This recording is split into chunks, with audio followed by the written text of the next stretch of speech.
मुझे आप इतना समझाइए कि आखिरकार ये समझ क्यों है, लोगों के मन में ऐसा क्यों लगता है कि सारे पत्थरबाज मतलब मुसलमान, हिंसा प्रिय मतलब मुसलमान। कहीं ना कहीं कोई गड़बड़ तो है ना। हिंसा प्रिय कहते ही आपको लगता है कि मैं मुस्लिमों की तरफ उंगली उठा रहा हूं, पत्थरबाज कहते ही मैं मुसलमानों की तरफ उंगली उठा रहा हूं। अगर माननीय मोहन भागवत जी ये कहते हैं और सारे विपक्ष के लोग हम पर कूद पड़ते हैं, तो कहीं ना कहीं विपक्ष से पूछना चाहिए कि विपक्ष की मानसिकता खराब है। पत्थरबाज मतलब मुसलमान है क्या? नहीं।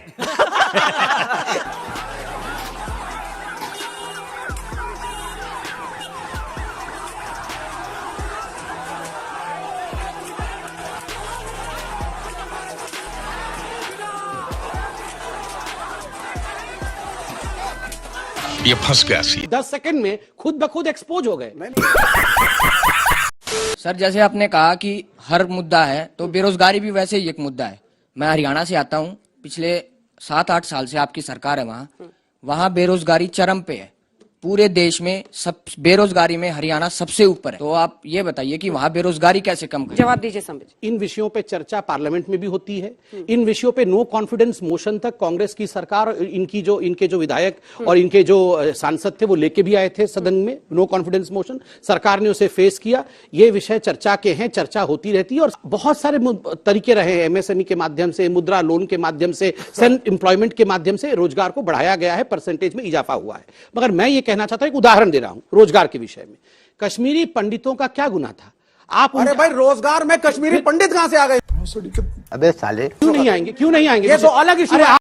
ऐसे इलाके हैं दिल्ली के अंदर जहां से आप बिजली का बिल तक कलेक्ट नहीं कर सकते। 100 करोड़ का ड्रग पकड़ाया है शाहीन बाग से। क्यों पकड़ाया है? एक इकोसिस्टम है, जिस इकोसिस्टम के अंदर आज मुझे कहते हुए शर्म लग रहा है कि पुलिस तक को घुसने नहीं दिया जाता है। देश में ड्रग्स आते कहां से हैं? एक सेकंड, देश में ड्रग्स आते कहां से हैं? मतलब जो नारकोटिक्स कंट्रोल ब्यूरो करता क्या है और वो केंद्र के अंडर है। जब वो इस देश के हर शहर में, बंबई, बेंगलोर, पुणे, श्रीवास्तव जी डीएनए में क्योंकि पत्थरबाजी। इनकी सरकार अरे बाप रे, ये तो धोती खोल रहा है। मतलब इस देश की सारी ड्रग्स की समस्या के लिए सिर्फ मुसलमान जिम्मेदार और शाहीन बाग उसका अड्डा। ये इनका नैरेटिव है। 3000 करोड़ रुपए की ड्रग्स अडानी साहब के कंटेनर में गुजरात में पकड़ी गई। अडानी साहब ही लेके आ रहे हैं, अंबानी वो भी अडानी अंबानी कर रहे हैं। लिया गया? एक सेकंड उस पोर्ट पे जब ड्रग्स उतरी और वो आपके जुरिस्डिक्शन का राज्य है सर। हमको नहीं पता, हमको कुछ नहीं पता।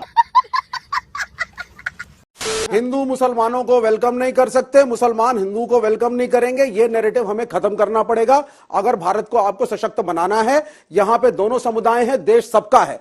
और जिस देश के अंदर मेजॉरिटी माइनॉरिटी से कंपटीशन करने लग जाए कि साहब उनका तो तुष्टीकरण हो रहा है, अरे उन्होंने तो त्राहिमाम कर दिया, अरे 70 साल से हिंदू परेशान हो गया। 80-85% हिंदू शक्तिशाली बैठा हुआ है। 90% position IAS, IPS, MP, MLA, clerk, यहां डीडीए में चले जाइए, ग्रेटर नोएडा अथॉरिटी में चले जाइए, traffic policeman, clerk, railway ticket collector, 90% से ज्यादा हिंदूज है। उसमें भी मेजॉरिटी अपर कास्ट हिंदूज की है। यह है एक सच्चाई। बात तो सही है।